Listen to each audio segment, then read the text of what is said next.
누가복음 21장 25절에 있는 말씀을 보겠습니다. 1월 성신에는 징조가 있겠고 땅에 서는 민족들이 바다와 파도의 우는 소리를 인하여 혼란한 중에 곤고하리라. 사람들이 세상에 임할 일을 생각하고 무서워함으로 기절하리니 이는 하늘의 권능들이 흔들리겠습니다. 그때 사람들이 인자가 구름을 타고 능력과 큰 영광으로 오는 것을 보리라. 이런 일이 되기를 시작하거든 일어나 머리를 들라 너희 구속이 가까웠느니라 하시더라. 아멘. 우리의 구속 예수님께서 재강림하신다는 것이 가까웠습니다. 그러므로 일어나 머리를 들게 되시기를 주의 이름으로 축원합니다. 오늘 말씀 제목은 예수님의 해석, 2300주와 관련된 예수님의 해석은 어떤 것이 있는가, 그것을 하려고 합니다. 마태복음 24장 15절을 보면 이런 말씀이 있어요. 마태복음 24장 15절에 보면 이런 말씀이 있습니다. 그러므로 너희가 선지자 다니엘의 말한 바 멸망에 가증한 것이 거룩한 곳에 선 것을 보거든 읽는 자는 깨달을진저. 이 마태복음 24장을 특별히 예수님 오시기 전에 어떤 상황일지 세상 역사에 대해서 기록해가지고 어떤 데서는 말세장이라 그러고 어떤 데서는 재림장이라 그러고 어떤 데서는 종말장이라고도 하는데, 마태복음 24장에 나오는 이 이야기의 배경은 예수님께서 예루살렘 성을 입성하면서 예루살렘아 예루살렘아 23장 37절에서 선지자들을 죽이고 내게 파송된 자들을 돌로 치는 자여 암탉이 그 새끼를 날개에 몸같이 내가 내 자녀 모으려 한 일이 몇 번이냐라고 하는 말씀을 하시면서, 그러나 너희 집이 황폐해지게 되겠다라고 말씀하실 때 제자들이 예루살렘 성전 건물이 황폐한다 그러니까 그 황폐했던 경험이 있거든요. 예루살렘에 있던 이스라엘 백성들은 역대하나 열왕기나 그리고 다니엘서에 보면 예루살렘 성이 멸망하는 광경들이 나오거든요. 그래서 또 그런 일이 있겠다라는 생각 때문에 제자들이 예수님께 나왔어요. 나와가지고 24장 1절에 예수께서 성전에서 나와서 가실 때 제자들이 성전 건물들을 가리켜 보이려고 나오니 대답하여 갔을 때 너희가 이 모든 것을 보지 못하느냐? 내가 진실로 너희에게 이르노니 돌 하나도 돌 위에 남지 않고 다 무너뜨리우리라. 우리 방송에 그 신천지 방송 있잖아요. 제가 녹음한 거를 공개를 한 그 신천지 방송에도 요 돌 하나도 돌 위에 남지 않고 다 무너뜨린다고 그러니까 거기가 청계산이래요. 참 웃기죠.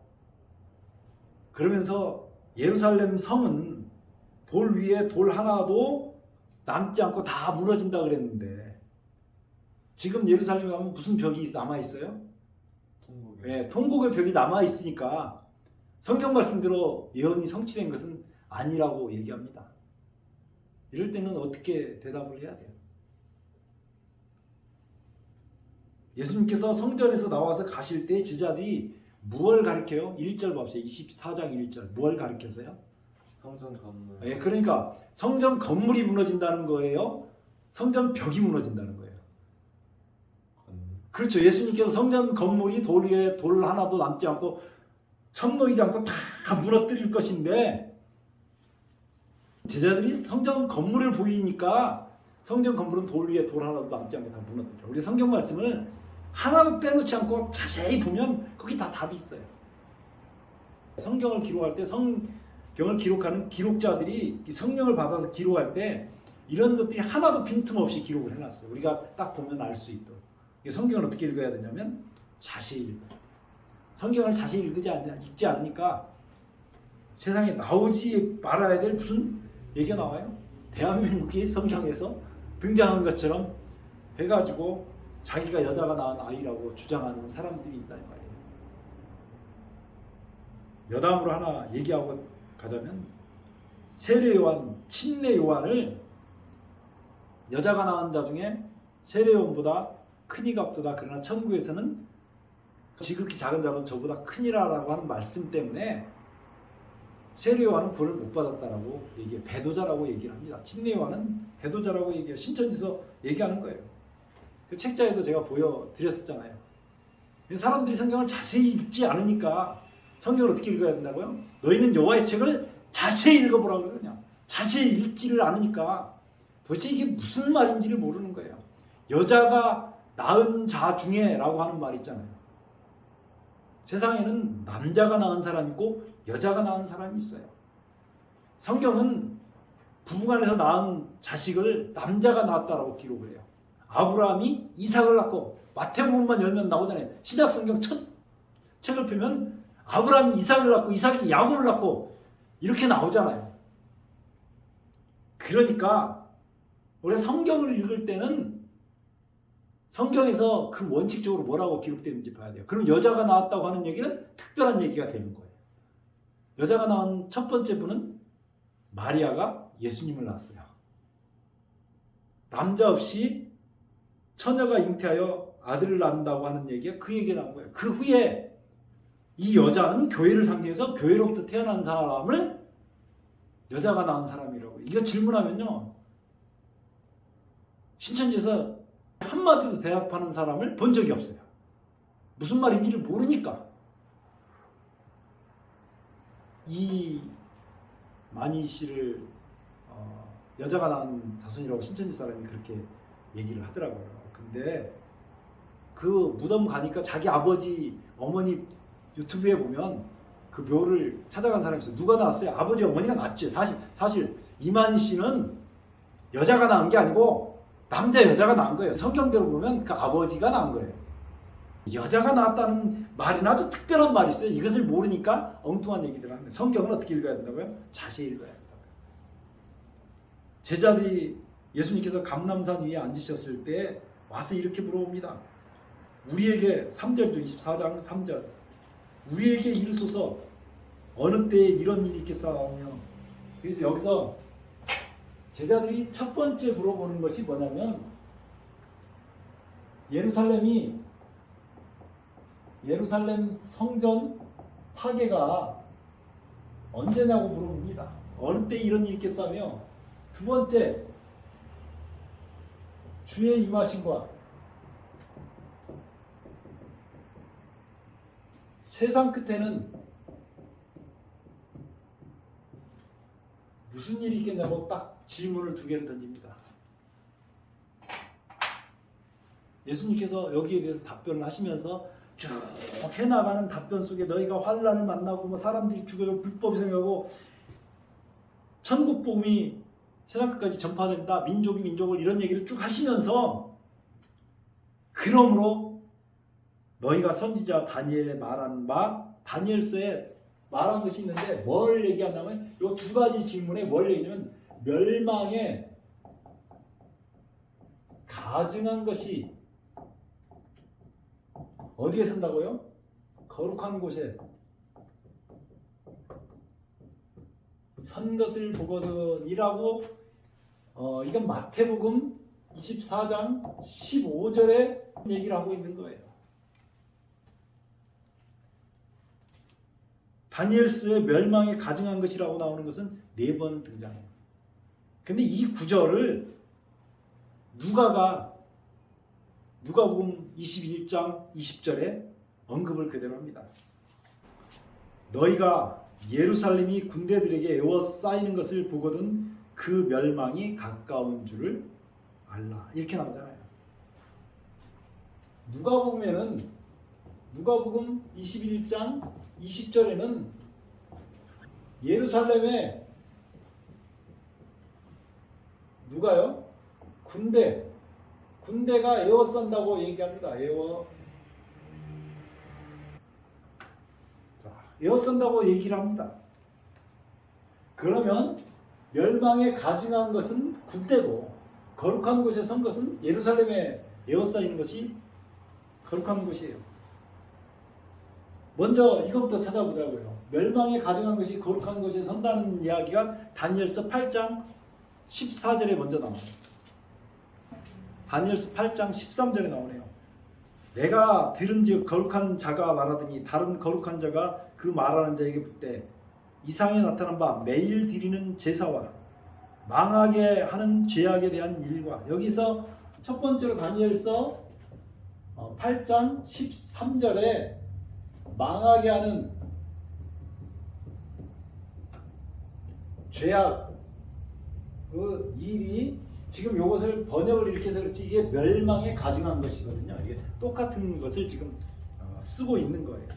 그런가 하면 이것하고 똑같은 표현이 9장에 나옵니다. 9장 27절에 나옵니다. 그가 장차 많은 사람으로 더불어 한 일해 동안에 언약을 굳게 정하겠고 그가 그 일의 절반에 제사와 예물을 금지할 것이며 또 잠포하여 미운 물건이 날개를 의지하여 설 것이며, 여기에 다니엘서 두 번째로 나오는 게 다니엘서 9장 27절에 잔포하여 미운 물건이 날개를 의지해서 선다고 얘기를 하고 있어요. 잠포하여 미운 물건이, 근데 여기 날개라고 하니까 그 사람이 날개를 의지하는 것이 무슨 말이라는 게, 날개 위에 다니엘서 나오는 날개는 빠름을 상징했어요.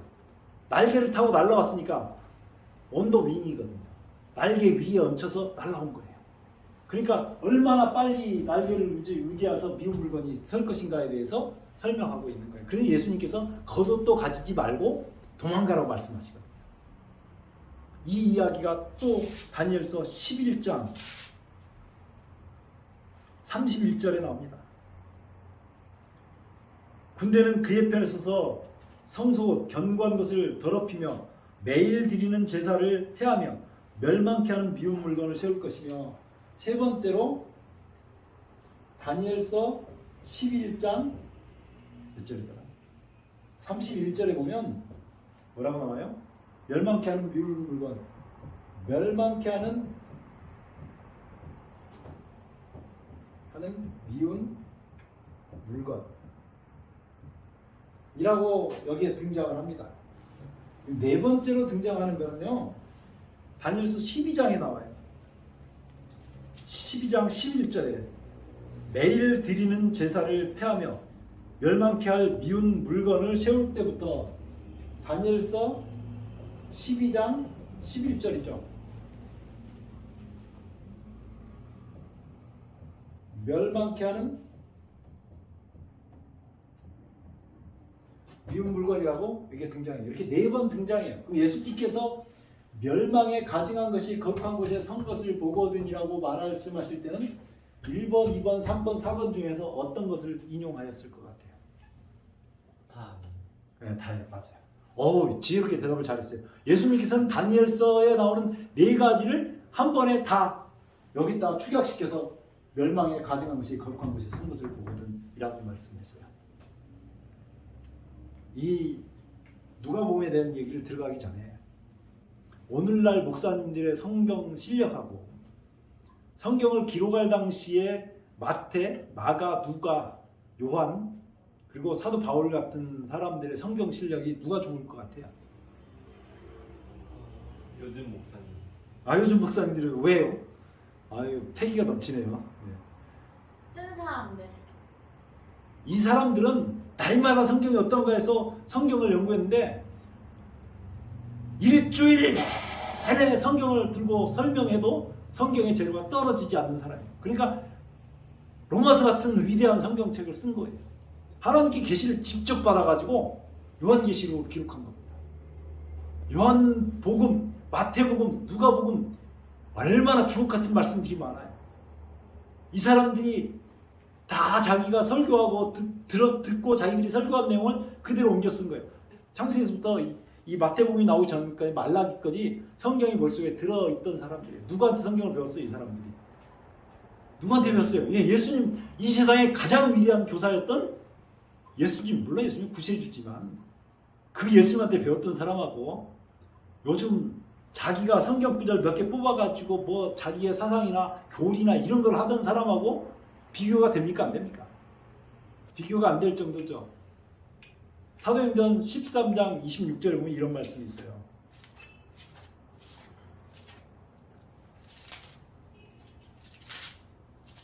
사도행전 13장 26절이요. 이런 말씀이 있어요. 27절이네요.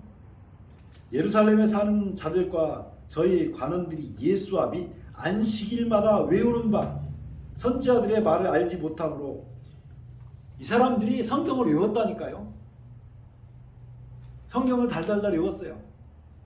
요즘에 목사님들 수준이 아무리 뛰어나도 로마서 같은 성경책을 쓸 수 있는 목사님이 있을까요? 로마서를 설명하는 사람 많지만 성경에서 우리가 이 시대 말고 좀 더 거슬러 올라가서 모세 시대에 모세가 창세기, 출애굽기, 레위기, 민수기, 신명기를 썼잖아요.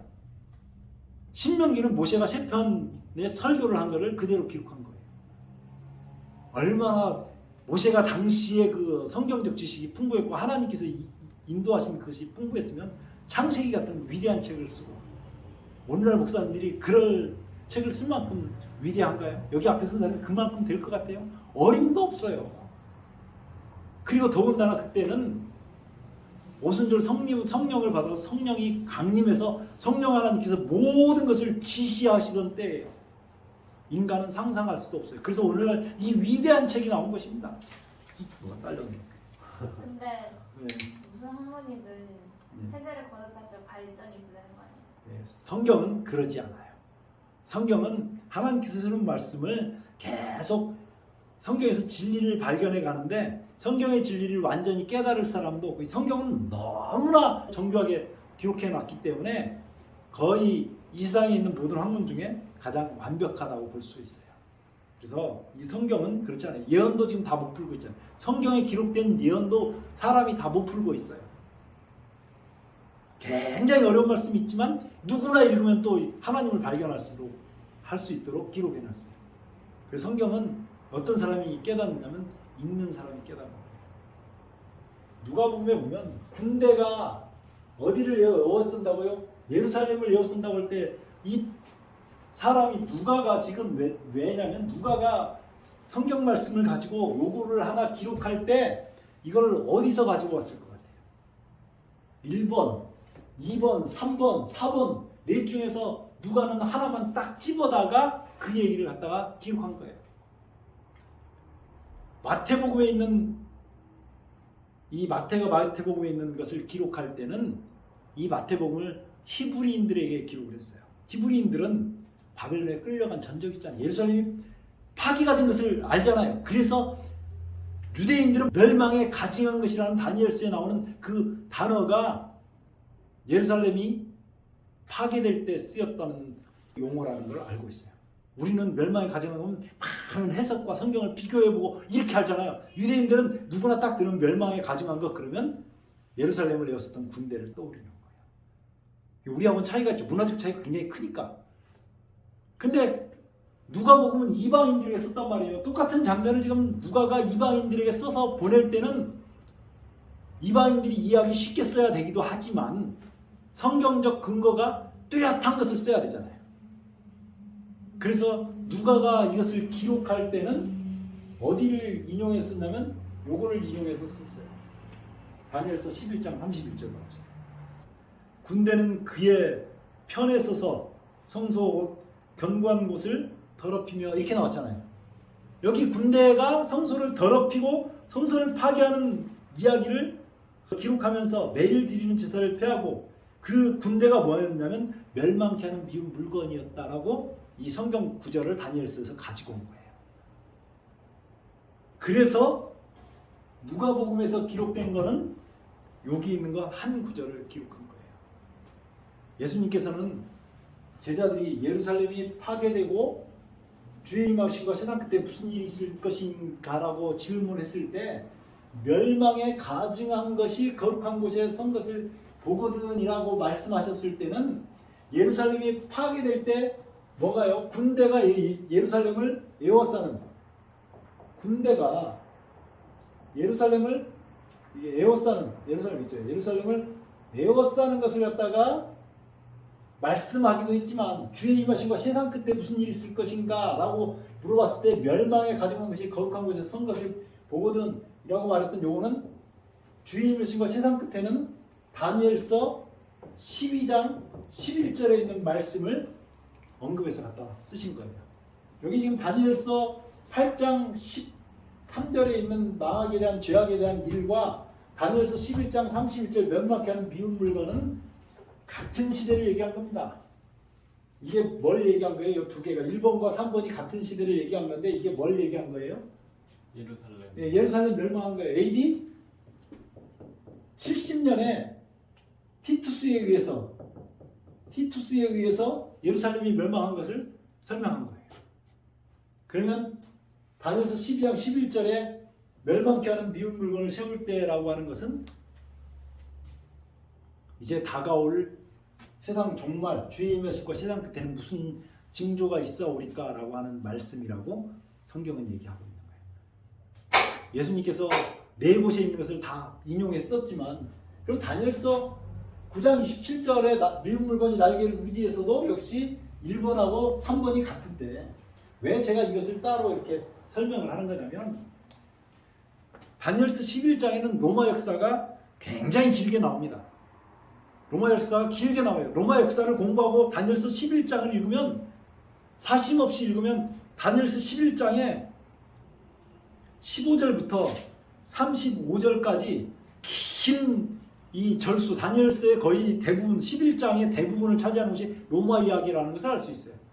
이 로마 때 예수님께서 와서 십자가에 못 박혀 죽으실 것이기 때문에 다니엘서 8장에도 역시 이 로마에 대한 이야기가 나오는데 그 중간에 다니엘서 9장이 딱 들어가 있어요. 거기에 예수님께서 몇 년도 몇 월 며칠 날 십자가에 못 박히고 몇 시에 돌아가신 다음에 며칠 날 부활하시고 이 모든 것이 기록된 그 연도가 기록된 것이 다니엘서 9장에 기록된 거예요. 예수님을 중심으로 로마 시대가 양쪽으로 기록이 돼 있으면서 우리가 틀려가지 않도록 8장에도 로마 시대를 중심으로 성경을 기록했고 11장도 로마 시대를 중심으로 기록했어요. 예수님 탄생할 배경은 언제 때 탄생하셔요? 로마에서 탄생하니까. 누가가 여기서 군대에 에워싼 예루살렘이 군대에 에워싸여가지고 멸망하게 되면 누가는 AD 70년만 얘기했는데 예수님이 얘기할 때 마태복음에서는 주의 임하심과 세상 끝에는 여기 이런 일이 있겠다라고 얘기한 거예요. 이런 일이 되기를 시작하거든 일어나 머리를 들라 너희 구속이 가까우니라. 이제 주님이 오실 날이 거의 가까워 갑니다. 우리가 하루하루 사는 것이 다 가까이 주님이 오신다고 말씀하거든요. 지금 제가 2300주야 이야기를 계속 해왔어요. 어떤 사람이 2300주야 얘기하니까 교회 목사냐 이렇게 질문하는데 얘기하는 것과 제가 얘기하는 정반대 얘기가 굉장히 많아요. 잘 새겨보시라고 제가 말씀하는 거예요. 성경을 가지고 반박할 수 있으면 성경 말씀으로만 반박을 하시기 바랍니다. 베드로후서 3장 10절 봐보세요. 주님이 곧 오시는데 일어나 머리를 들라 그러잖아요. 어떻게 해야 머리를 들 것인가? 오늘 처음 읽었던 말씀이 누가복음 21장에 있는 말씀을 읽었어요. 이런 일이 되기를 시작하거든 일어나 너희 머리를 들라 너희 구속이 가까운 예수님 오실 날이 가까웠다고 얘기하거든요. 주님 오실 날이 날로 가까워 이렇게 말하잖아요. 베드로후서 3장 10절에 보면요. 그러나 주의 날이 도적같이 오리니 주의 날이 도적같이 온다고 얘기합니다. 주의 날이 어떻게 와요? 도적같이 와요. 주의 날이 온다고 얘기하고 있습니다. 도적같이. 그날에는 하늘이 큰 소리로 떠나가고 하늘이 떠나가고요. 체질이 뜨거운 물에 풀어지고 이게 하늘이 떠나가고요. 땅에 있는 모든 일이 드러난다고요. 자, 이렇게 되는데 자, 이 11절에 이 모든 일이 이렇게 풀어지니 너희가 어떤 사람이 되어야 마땅하냐? 어떤 사람? 세상에는 참 어떤 사람이 되고 싶어하는 것들이 많아요. 어떤 사람이 되고 싶으세요? 그 다음에 읽어보세요. 성경에 답이 나와 있어요. 어떤 사람이 되어야 마땅하냐? 거룩한 행실과 경건함으로 어떻게 살라고요? 거룩하고 거룩한 행실과 경건함으로. 근데 이걸로 끝이 아니고 그 다음에 뭐라고 해요? 하나님의 날이 임하기를, 지금 주의 날인데 하나님의 날이 임하기를 바라보고 간절히 사모하라고요. 간절히 사모하십니까? 주님 오실 날이 날로 가까운데 정말 주님 오실 그 날이 간절히 사모되십니까? 아니면 주님 나 준비 좀 해야 되니까 조금 더 있다 오십시오. 그러니까 이 세상이 너무나 좋아서 날로 세상은 살기 좋은 곳이 돼가기 때문에 좀 세상 영화 누리고 그리고 살다가 주님 제가 좀 누릴 거 누리고 살겠습니다. 장가도 가야 되고 시집도 가야 되고 논도 사야 되고 밭도 사야 되고 아파트도 사야 되고 값은 계속 올라가고 주님 나 부자 점점 돼가니까 주님 좀 이따 오시면 안 될까요? 이런 거 없을 것입니까? 아니면 내가 너무 부족하니까 주님 오늘 오시면 안 되고 내년에 오시면 준비돼요? 내년에 오시면 준비돼요? 간절히 세상에 뭘 하라고요? 하나님의 날을 간절히 사모하래요. 자, 그러면서 또 나옵니다. 그날에 하늘이 불에 타서 풀어지고 그날에 주의 날에 하늘이 어떻게 해요? 이게 그날이라고 나오죠. 그날 이 주의 날에 어떻게 해요? 하늘이 불에 타서 풀어지고요. 여기 불에 타서 똑같은 내용이 풀어지고 체질이 뜨거운 불에 녹아지려니와 체질이 이렇게 나오는데 그 다음에 뭐라고 나오냐면 우리는 그 약속대로 위에 거는 바 새하늘과 새 땅을 바라보도다. 우리는 어떻게 한다고요? 간절히 사모하는 것처럼 새하늘과 새 땅을 바라본대요. 그러니까 14절에 그러므로 사랑하는 자라 너희가 이것을 바라보나니 새하늘과 새 땅을 바라보니까 주 앞에서 뭣도 없고 주 안에서 점도 없고 흠도 없고 평강 가운데 나타나기를 힘쓰라 그러죠. 평강 가운데. 여러분 거룩하십니까? 경건하십니까? 우리 거룩한 성도님, 경건한 성도님, 점도 없고 흠도 없는 성도님, 이렇게 되라고 얘기해요. 주의 날을 간절히 사모해요. 왜 사모하냐면 내가 점도 없고 흠도 없고 거룩하고 경건하니까 주의 날이 사모가 되는 거예요. 내가 아무런 흠이 없으면 하나님 앞에 나갈 만합니까? 이렇게 쓰고 난 다음에 우리가 이렇게 읽는데 성경은요 같은 이야기를 꼭 한 번, 두 번, 세 번 반복을 해요. 8절 봐보세요. 3장 8절.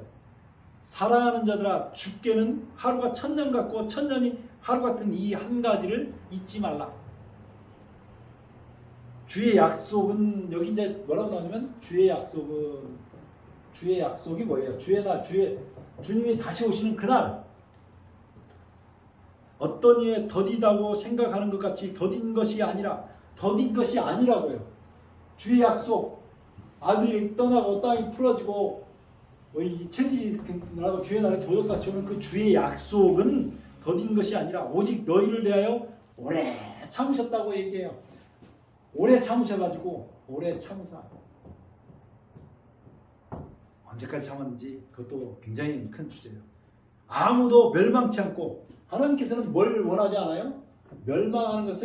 멸망을 원해요, 안 해요? 원하지 않고 그 다음에 뭐하라고 그래요? 다 회개하기에 이르기를 원하신다고요.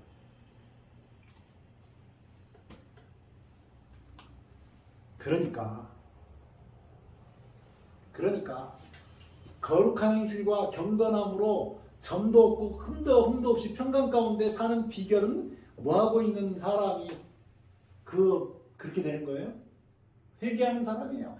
거룩한 행실 가지고 싶으면 회개하라고 하는 거예요. 경건하고 싶으면 회개하라고 하는 거예요.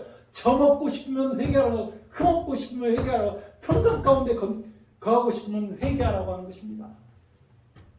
그러니까 성경 말씀은 자세히 읽어봐야 돼요. 자기 마음대로 읽으면 안 되고 2300주가 끝나고 말세가 시작한 지 마지막 교회가 시작된 지 170년이 넘었다고 그랬잖아요.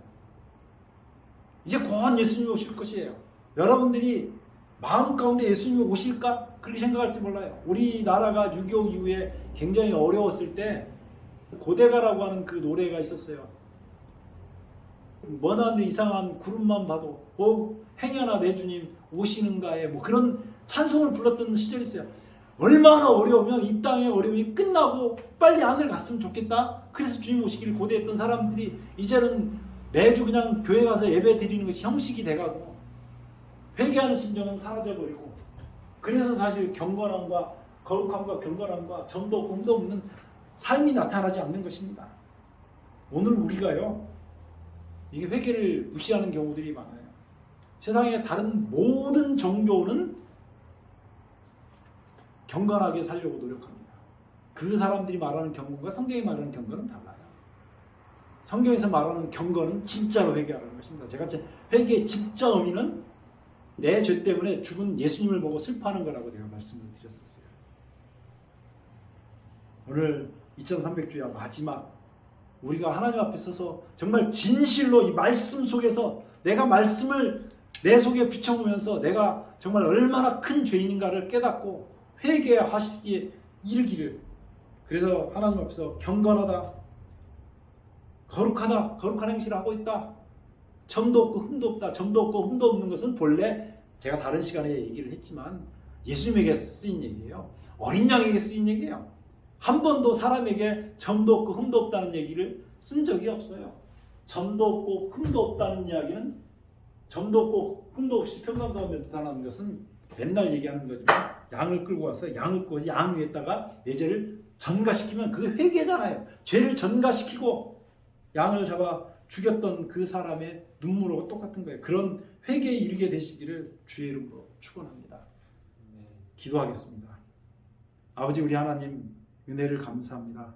오늘까지 2300주야의 그 의미에 대해서 10번의 시간을 통해서 우리가 생각을 해보게 되었습니다. 주님, 우리가 주님 오시는 이 날이 심히 가까운 이때 우리 일어나 머리를 들고 주님 앞에 회개하는 심령을 가질 수 있도록 은혜를 베풀어 주시옵소서. 회개의 물결이 이 땅에서 일어나게 하시며 온 세계로 퍼져나가 주님 맞을 준비될 수 있도록 도와주시옵소서. 예수 그리스도의 피가 우리의 것이 되도록 은혜 베풀어 주시옵소서. 예수님 이름으로 간절히 기도드리옵나이다. 아멘.